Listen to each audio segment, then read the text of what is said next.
Le 26 juin 1943 s'est éteint à New York Karl Landsteiner. Il est né le 14 juin 1868 à Baden, près de Vienne, dans une famille juive aisée. Il était le fils unique de Léopold Landsteiner, un journaliste réputé, et de Fanny Hess.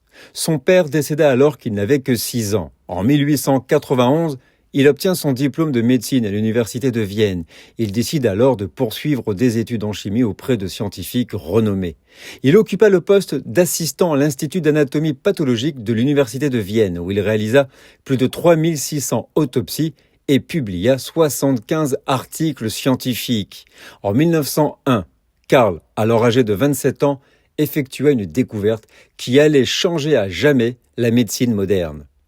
Il identifia les différents groupes sanguins A, B et O qui aujourd'hui nous sont familiers. Cette avancée révolutionna les transfusions sanguines en les rendant plus sûres. Mais ses apports au monde de la médecine ne s'arrêtent pas là.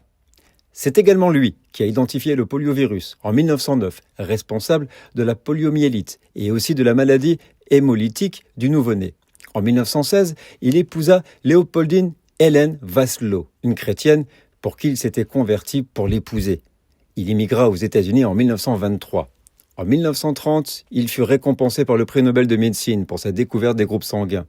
Sa réputation internationale lui permit de rejoindre le prestigieux institut de recherche Rockefeller à New York, dont il restera membre jusqu'à sa mort.